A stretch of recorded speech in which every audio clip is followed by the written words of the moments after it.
Salut, aujourd'hui je vais vous parler de mon gâteau à la banane que je vous ai promis. Alors il fait un petit peu sombre là, la nuit commence à tomber, j'espère que ça va. Donc mon petit gâteau, qu'est-ce que j'ai mis dedans? Vous allez voir, c'est très simple, il n'y a rien de foufou. Donc c'est un gâteau sans gluten et sans lactose, par contre il y a des œufs.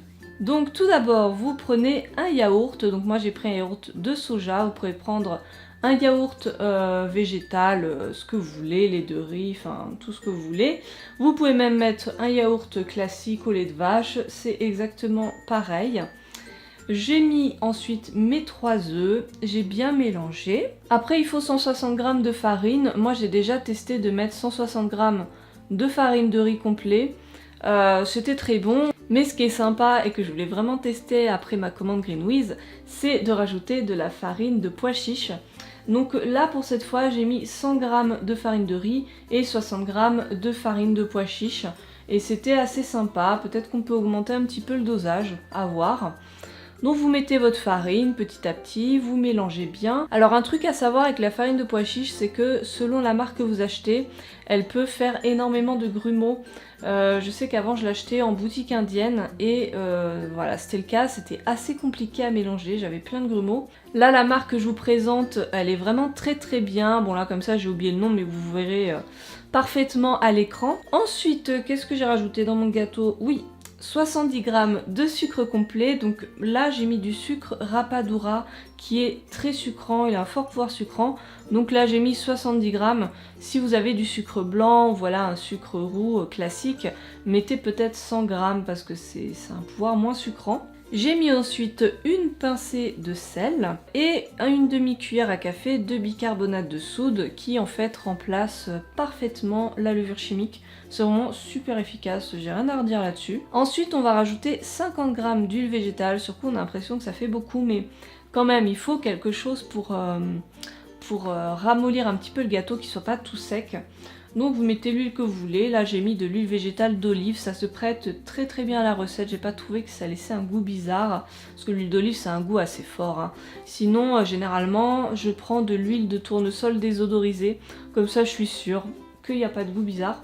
Et pour finaliser notre recette, on rajoute 2 à 3 bananes bien mûres, faut vraiment qu'elles soient bien mûres. Bon après si vraiment elles sont vertes, bon c'est pas très grave, mais c'est vrai que c'est meilleur quand elles sont bien mûres.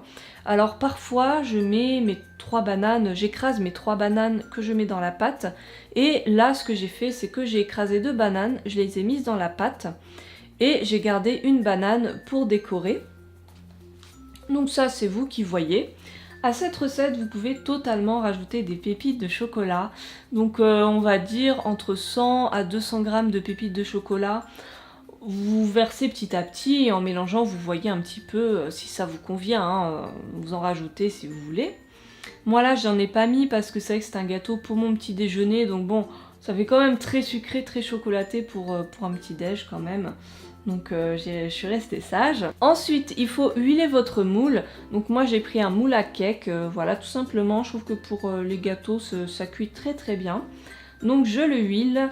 Je verse ma pâte dans le moule et puis ben moi voilà, j'ai mis ma petite banane pour décorer sur le dessus. Vous préchauffez votre four à 180 degrés et pour la cuisson en fait faut savoir que faut bien 40 minutes. C'est un peu long mais c'est vrai que la banane ça va vraiment humidifier la pâte, vous voyez. Donc ça met un petit peu plus de temps pour cuire.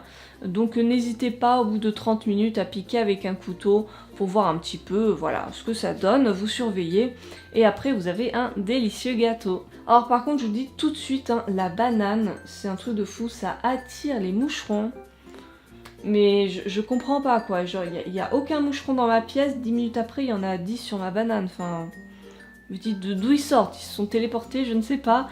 Donc surtout quand votre gâteau est cuit, enfin quand il a refroidi, surtout mettez-le au frigo, ne le laissez pas dans le four, ne le laissez pas à l'extérieur parce que, en tout cas moi chez moi, c'est la folie sinon.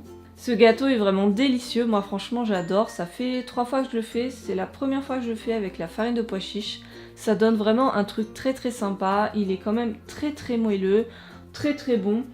Donc je suis ravie. Donc n'hésitez pas à me dire si vous avez testé cette recette ou bien voilà si vous l'avez customisée, si vous avez rajouté des trucs, je ne sais pas. Donc voilà, j'espère que ça vous a plu, n'hésitez pas à liker la vidéo. Si vous faites ce gâteau, n'hésitez pas à m'envoyer des petites photos sur Instagram aussi, que je vois un petit peu ce que ça a donné chez vous.